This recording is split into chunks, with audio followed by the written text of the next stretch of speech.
নবান্ন হওয়ার আগে মহাকারণ তো গত ১৩ বছর ধরে শুধু সংস্কার হয়েই যাচ্ছে। কী যে সংস্কার হচ্ছে ঈশ্বর জানে। আমি আপনাকে সারা জীবনে কোনোদিন ভোট দিইনি, অদূর ভবিষ্যতেও দেব না, কিন্তু আপনি যে লক্ষ্য নিয়ে এই মহাকরণ দখল করতে গেছিলেন, যার জন্য ১৪টা তাজা প্রাণ মারা গেল, আপনি নিজে প্রশাসক হয়ে সেই জিনিসটাকে এনশিওর করতে পারলেন না। আপনাকে একটা প্রশ্ন করি মমতা বন্দ্যোপাধ্যায়, আপনি ২১শে জুলাই কমিশন বানিয়েছিলেন, ১৪ বছর রানিং, যাদেরকে আপনি মুখ্য অভিযোগে অভিযুক্ত করেছিলেন সেই সময় স্বরাষ্ট্রমন্ত্রী বুদ্ধদেব ভট্টাচার্য, তিনি এখন প্রয়াত, জ্যোতি বসু তো আগেই মারা গেছেন, রাজপাল সিং, মনীষ গুপ্ত, তাদের বিরুদ্ধে আপনি কোনো ব্যবস্থা তো নিলেনই না, উল্টে তাদেরকে আপনি জনপ্রতিনিধি বানালেন।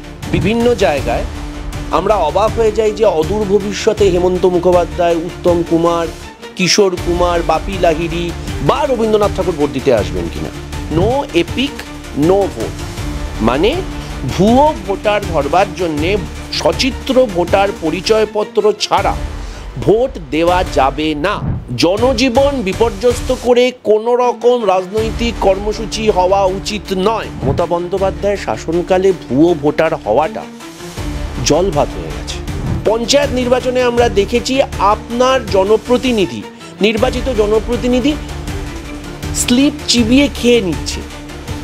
এত ভোটে জেতার জন্যে যা যা কারচুপি পৃথিবীর ইতিহাসে সম্ভব আপনি সব করেছেন। নেতাই থেকে সাঁইবাড়ি হয়ে ধর্মতলার মোড়ে স্বপ্ন সবার বিক্রি হয়েছে মিথ্যে কথার জোরে। সেদিনের খুনি রজপাল মনীষ, আজকে তারাই নেতা, বুটের তলায় রক্তে মেশা শহীদ মর্মব্যথা। পণ্য আমি, পণ্য তুমি, পণ্য সবাই আজ। ২১শে জুলাই পালিত হবে সঙ্গে পাগলু নাচ। দেখো, এখন বঙ্গ বিজেপিতে আদি বিজেপি ভার্সেস নব্য বিজেপির লড়াই চলছে। এই যে একটু আগে বললাম যে সব দলেই তো গিরগিটি আছে। ২১শে জুলাই প্রতি বছর এই ২১শে জুলাইতে তৃণমূল কংগ্রেসের শহীদ দিবস পালন করা হয় গোটা ধর্মতলা চত্বর জুড়ে। যে বলা বাহুল্য যে জনজোয়ার আমরা সেদিন দেখতে পাই, কিন্তু প্রশ্ন এখানে এই ২১শে জুলাইয়ের একটি ইতিহাস আছে। সেই ইতিহাসকে নিয়ে আজকে আমার প্রশ্ন, ২১শে জুলাই কি কংগ্রেসের নাকি তৃণমূল কংগ্রেস? ২১শে জুলাই ঠিক কার আদেও? আচ্ছা, ২১শে জুলাই এর যে দুর্ভাগ্যজনক ঘটনাটা ঘটেছিল, তখন তৃণমূল কংগ্রেস তৈরি হয়নি। তৃণমূল কংগ্রেস তৈরি হয়েছে ১৯৯৮ সালে, এটা তার আগে ৯৩ সালের ঘটনা। এটা ১ নম্বর। ২ নম্বর হচ্ছে মৃতদেহরা দল বদলায় না। এটা ২১শে জুলাই যুব কংগ্রেসের অনুষ্ঠান ছিল, যুব কংগ্রেসের মহাকরণ দখল অভিযান ছিল, ডাক দিয়েছিলেন মমতা বন্দ্যোপাধ্যায়। সেই সময় মমতা বন্দ্যোপাধ্যায় ছিলেন পশ্চিমবঙ্গ যুব কংগ্রেসের সভানেত্রী, তিনি তার পদাধিকার বলে ডাক দিয়েছিলেন। তারপর তিনি দল বদলেছেন। দল বদলানোর সঙ্গে সঙ্গে ঠিক যেরকম তৃণমূল কংগ্রেসের সবকটা শাখা সংগঠন, ওই জয় হিন্দ বাহিনী বা ওই YUVA বাদ দিলে বাকি সবকটা শাখা সংগঠন হচ্ছে কংগ্রেসের শাখা সংগঠনের জাস্ট অনুরূপ, মানে জাস্ট যেটাকে রিমিক্স ভার্সন বলে, ঠিক সেরকম ২১শে জুলাইটাও তাই। কিন্তু প্রাথমিক প্রশ্ন হচ্ছে ২১শে জুলাইটা হয়েছিল কেন? ২১শে জুলাই মমতা বন্দ্যোপাধ্যায় যে কারণে মহাকরণ অভিযানের ডাক দিয়েছিলেন, আচ্ছা, মহাকরণ কিন্তু যারা যারা দর্শক আছেন এবং যারা যারা নব্য দর্শক আছেন তারা হয়তো জানেন না, মহাকরণ পশ্চিমবঙ্গের আদি সেক্রেটারিয়েট ছিল। এই নবান্ন হওয়ার আগে মহাকরণ তো গত ১৩ বছর ধরে শুধু সংস্কার হয়েই যাচ্ছে। কী যে সংস্কার হচ্ছে ঈশ্বর জানে। তো মহাকরণ আমাদের সেই সময়ের সেক্রেটারিয়েট ছিল। মহাকরণে মুখ্যমন্ত্রী সহ, তদানীন্তন মুখ্যমন্ত্রী সহ সব ক্যাবিনেটরা ওখানে বসতেন এবং সেখানে আমাদের কাজ হতো। তো এক উদ্দেশ্য, মানে যেটা ঘোষিত কর্মসূচি ছিল নো এপিক নো ভোট, মানে ভুয়ো ভোটার ধরবার জন্যে সচিত্র ভোটার পরিচয়পত্র ছাড়া ভোট দেওয়া যাবে না। এই দাবি নিয়ে ৯৩ সালে মমতা বন্দ্যোপাধ্যায় মহাকরণ দখল করতে গেছিলেন। এবার আমার প্রশ্ন, তারপর গঙ্গা দিয়ে অনেক জল বয়ে গেছে। মমতা বন্দ্যোপাধ্যায় গত ১৪ বছরের প্রশাসক। মমতা বন্দ্যোপাধ্যায় সেই ১৪ বছরের ভেতর পরপর 3বার নিরঙ্কুশ সংখ্যাগরিষ্ঠতা পেয়েছেন বিধানসভাতে। মমতা বন্দ্যোপাধ্যায়ের শাসনকালে এই নিরঙ্কুশ সংখ্যাগরিষ্ঠতা পাওয়া বিধানসভার আন্ডারে একাধিকবার পঞ্চায়েত নির্বাচন হয়েছে, একাধিকবার পুরসভা নির্বাচন হয়েছে। তোমাদের সবার মনে আছে, দর্শকদেরও হয়তো মনে আছে, আমি যে বিধানসভা থেকে প্রতিনিধিত্ব করি সেটা হচ্ছে বিধাননগর। সেই বিধাননগরের গত পুরো ভোটে প্রয়াত দ্বিজেন মুখোপাধ্যায়, বিখ্যাত গায়ক, তিনি নাকি ভোট দিতে চলে এসেছিলেন। বিভিন্ন জায়গায় আমরা অবাক হয়ে যাই যে অদূর ভবিষ্যতে হেমন্ত মুখোপাধ্যায়, উত্তম কুমার, কিশোর কুমার, বাপি লাহিড়ী বা রবীন্দ্রনাথ ঠাকুর ভোট দিতে আসবেন কিনা। কেন এই কটাক্ষটা করছি? কারণ মমতা বন্দ্যোপাধ্যায়ের শাসনকালে ভুয়ো ভোটার হওয়াটা জল ভাত হয়ে গেছে। ভোট লুটটা, মমতা বন্দ্যোপাধ্যায় বাড়িতে আয়না আছে কিনা আমি জানি না, বা মমতা বন্দ্যোপাধ্যায় স্মৃতিশক্তি মমতা বন্দ্যোপাধ্যায়ের সঙ্গে বিশ্বাসঘাতকতা করছে কিনা জানি না। যদি অসুবিধা হয় তাহলে আমি ব্রাহ্মী শাক পাঠিয়ে দেবো মমতা বন্দ্যোপাধ্যায়কে, জাস্ট মনে করিয়ে দেওয়ার জন্য যে আপনি আমার প্রশাসনিক অভিভাবক, আমি আপনাকে সারা জীবনে কোনো দিন ভোট দিইনি, অদূর ভবিষ্যতেও দেবো না, কিন্তু আপনি যে লক্ষ্য নিয়ে এই মহাকরণ দখল করতে গেছিলেন, যার জন্য 14টা তাজা প্রাণ মারা গেল, আপনি নিজে প্রশাসক হয়ে সেই জিনিসটাকে এনশিওর করতে পারলেন না। আপনার শাসনকালে কেন ভুয়ো ভোট হবে আপনি এটা বলতে পারলেন না। পঞ্চায়েত নির্বাচনে আমরা দেখেছি আপনার জনপ্রতিনিধি, নির্বাচিত জনপ্রতিনিধি স্লিপ চিবিয়ে খেয়ে নিচ্ছে। এত ভোটে জেতার জন্যে যা যা কারচুপি পৃথিবীর ইতিহাসে সম্ভব আপনি সব করেছেন। আপনি ইনফ্যাক্ট বাংলাদেশি নাগরিক লাভলি খাতুনকে পর্যন্ত পঞ্চায়েত প্রতিনিধি বানিয়েছেন। 21শে জুলাই তো এগুলোর বিরুদ্ধেই ছিল, যেটাকে উপলক্ষ করে আপনি শাসনে চলে এলেন। আচ্ছা, আপনাকে একটা প্রশ্ন করি মমতা বন্দ্যোপাধ্যায়, আপনি 21শে জুলাই কমিশন বানিয়েছিলেন, 14 বছর রানিং, যাদেরকে আপনি মুখ্য অভিযোগে অভিযুক্ত করেছিলেন সেই সময় স্বরাষ্ট্রমন্ত্রী বুদ্ধদেব ভট্টাচার্য, তিনি এখন প্রয়াত, জ্যোতি বসু তো আগেই মারা গেছেন, রাজপাল সিং, মনীষ গুপ্ত, তাদের বিরুদ্ধে আপনি কোনো ব্যবস্থা তো নিলেনই না, উল্টে তাদেরকে আপনি জনপ্রতিনিধি বানালেন। এই প্রশ্নগুলো সেই 14টা বিদেহী আত্মা কিন্তু এখনও করছে। সেই প্রশ্নের উত্তর আপনি কোন 21শে জুলাইতে দেবেন? আজকে 21শে জুলাই নিয়ে যখন আমরা এই আলোচনাগুলো করি, আমরা কনভেনিয়েন্টলি, এখন 21শে জুলাই কী হয়েছে? পাগলু নাচের জায়গা। 21শে জুলাই কী হয়েছে? যোগদান মঞ্চ। গত দুদিন আগে দেখলাম বেশ কিছু সাংসদ, তৃণমূলের সাংসদ, তৃণমূলের মন্ত্রী, তৃণমূলের মুখপাত্ররা বলছেন আমরা যদি দরজা খুলে দিই তাহলে ফ্লাড গেটের মতো জল ঢুকবে এবং বিরোধী রাজনীতিবিদ, বিরোধী পদাধিকারী, বিরোধী জনপ্রতিনিধিরা জয়েন করবে। 21শে জুলাইয়ের উদ্দেশ্য তাই ছিল? এই প্রশ্নের উত্তরগুলো আপনি অন্য কাউকে দিতে হবে না। আয়নার সামনে দাঁড়িয়ে কখনো নিজেকে দিয়েছেন? এই প্রশ্নটা থাকলো আপনার কাছে।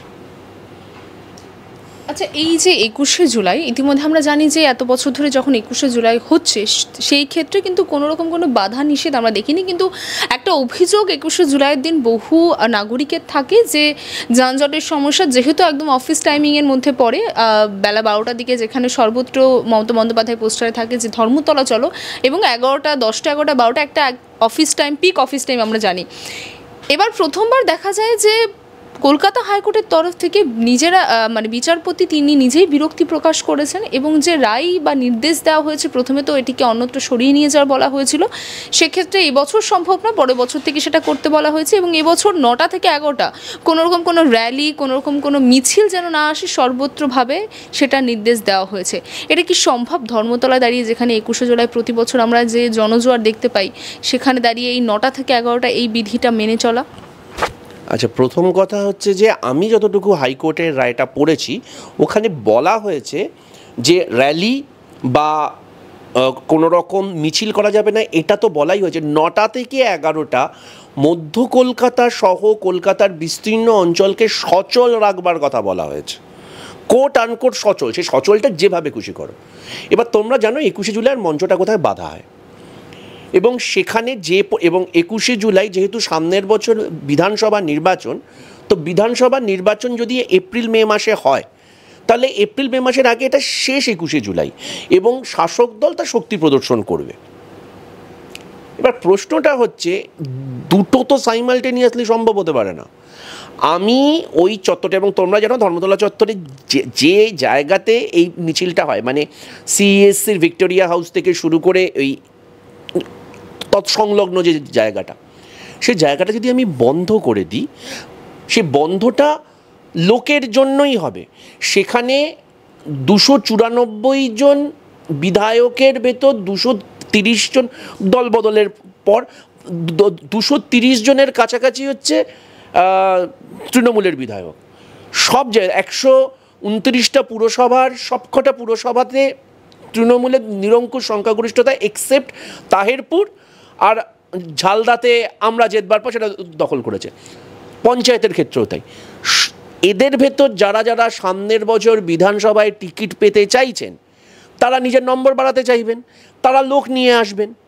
অলরেডি গত 2-3 দিন ধরে তোমরা দেখে ফেলছো যে উত্তরবঙ্গ থেকে, জঙ্গলমহল থেকে বিভিন্ন নেতা নেত্রীর উদ্যোগে, নির্দেশে এবং নেতৃত্বে শিয়ালদা বলো, হাওড়ায় বলো, লোকজন আসতে শুরু করেছে।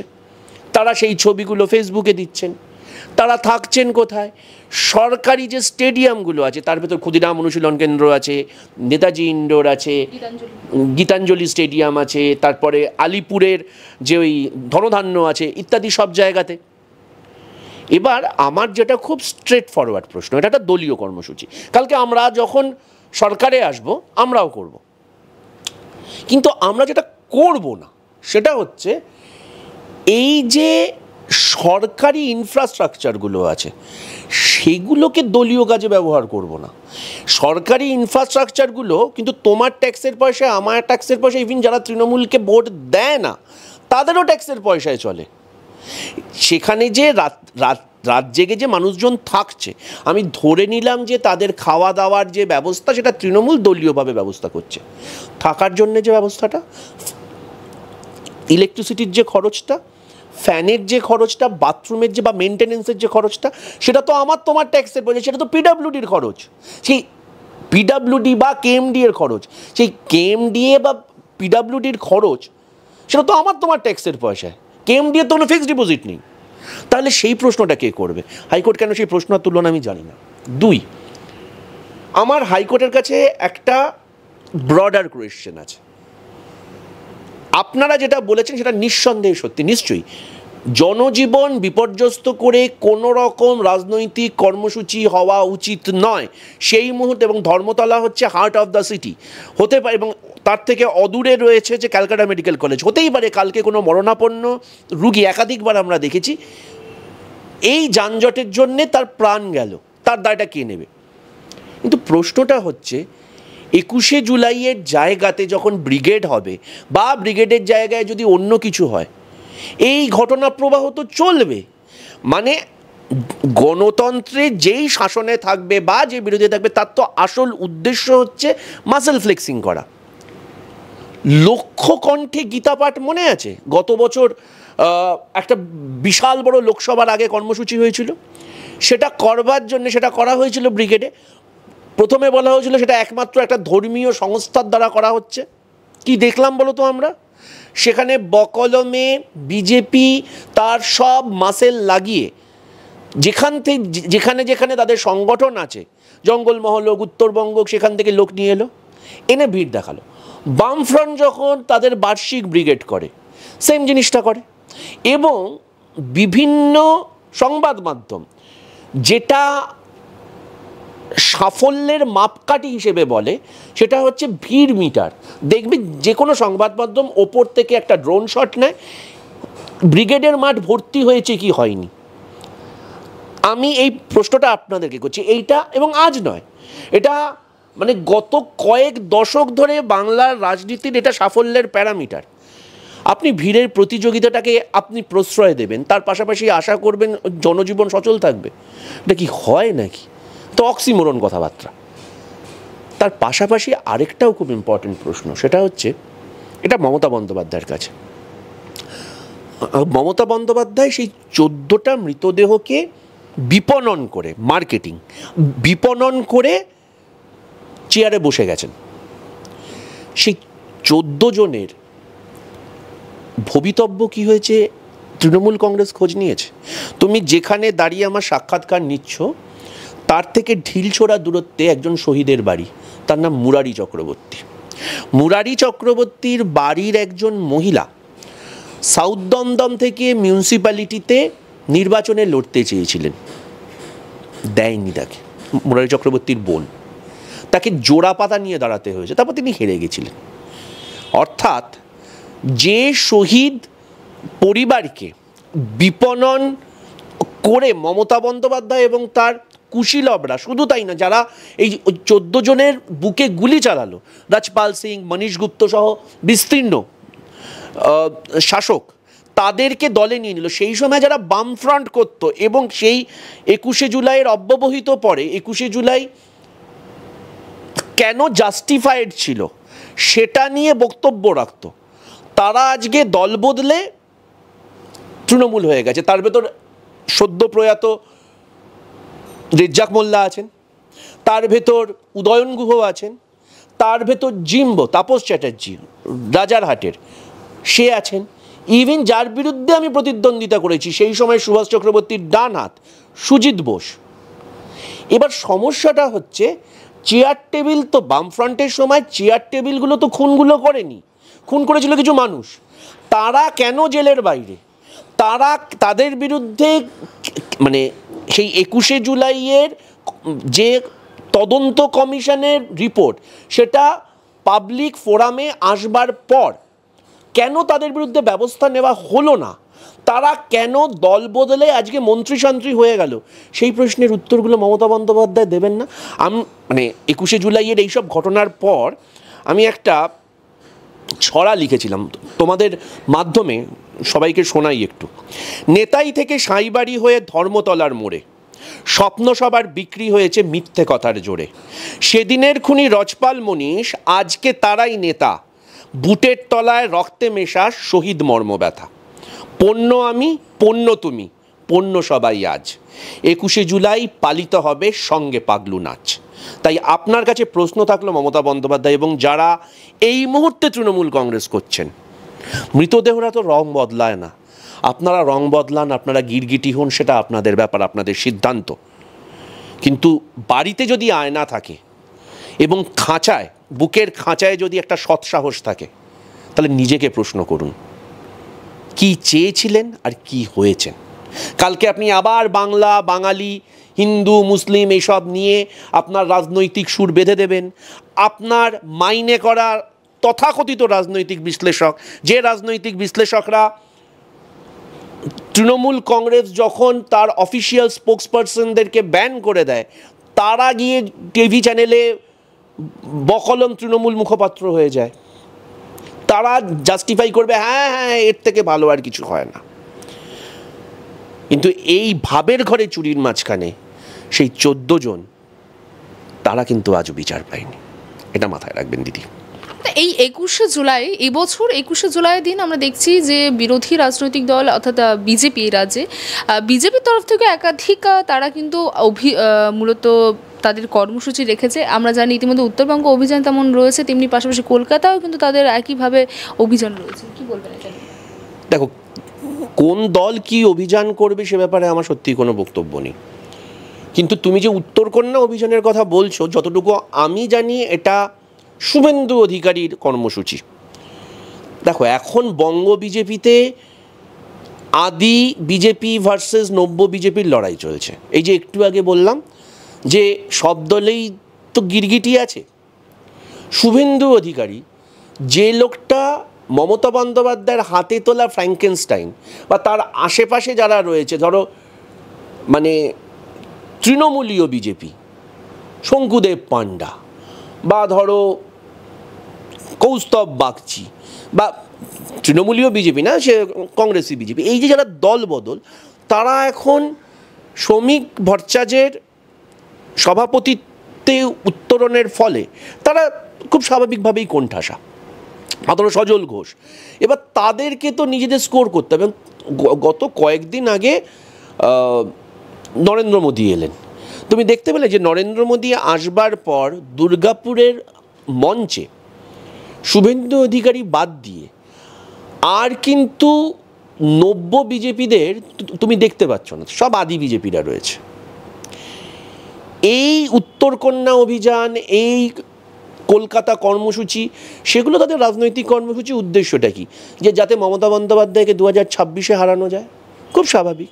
কিন্তু তার আগে তো এটা বলতে হবে যে একদিকে এরা যখন এই কাজগুলো করছে, তাদের প্রাক্তন সভাপতি দিলীপ ঘোষ তিনি বড় মুখ করে সার্টিফিকেট দিয়ে যাচ্ছেন। তিনি বলছেন মমতা বন্দ্যোপাধ্যায়ের বিরুদ্ধে ব্যক্তিগত স্তরে কোনো দুর্নীতির অভিযোগ নেই, উইচ ইজ ট্রু। তাহলে সেটা প্রমাণ করার দায়টা কার? নরেন্দ্র মোদী দুর্গাপুর থেকে এসে যে যে ঘোষণা করলেন, সব ঘোষণার সঙ্গে আমি সহমত। মানে উনি যা যা বিরোধিতা করলেন, যা যা অভিযোগ করলেন, 1, অনুপ্রবেশ ঘটে, উত্তর হ্যাঁ। 2, সেই অনুপ্রবেশরা ভোট দেয় তৃণমূলের হয়ে, ঠিক। এখানে মা বোনেদের ইজ্জত নেই, ল কলেজ হোক, আরজিকর কলেজ হোক, আমার মুর্শিদাবাদে রায়েট হয়েছে, সব বুঝে গেলাম।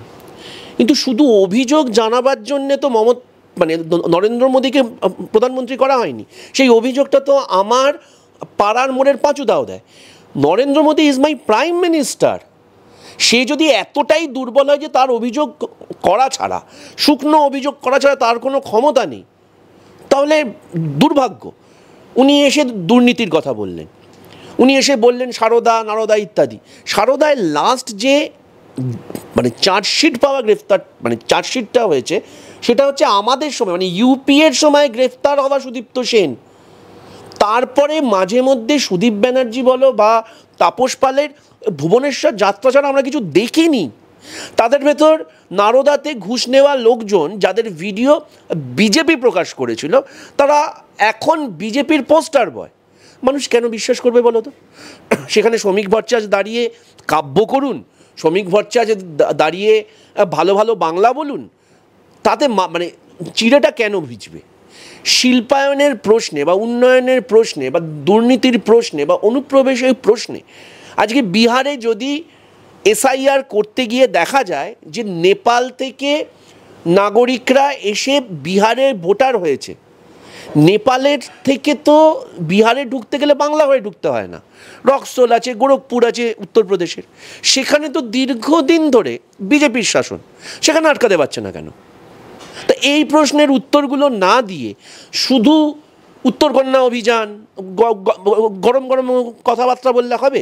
আজকে যখন তুমি আলোচনা করছি আরজিকর কাণ্ডের ক্ষেত্রে সিবিআইয়ের তদন্ত কম্প্রোমাইজ হয়ে গেছে বলে আরজিকরের সেই অভয়ার মা বাবা সেই অভিযোগ করছে, তার কারণ আমার এখানকার যিনি পুলিশ সুপার ছিলেন এবং সিবিআইয়ের যে কর্ণধার ছিলেন, তারা নাকি ব্যাচমেট।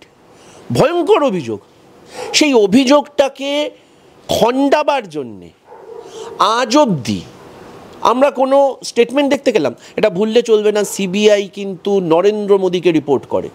এবার এই প্রশ্নগুলোর উত্তর না দিয়ে তুমি অভিযান করবে, তুমি অভিযোগ করবে, করতেই পারো, তাতে আমার তোমার মতো বাংলার মানুষের প্রাপ্তিটা কি? আরো ভালো ভালো খবর দেখতে সাবস্ক্রাইব করুন বাংলা হান্টের ইউটিউব চ্যানেল। বাংলা হান্টের আরো খবর দেখতে নজর রাখুন। বাংলা খবর মানেই বাংলা হান্ট।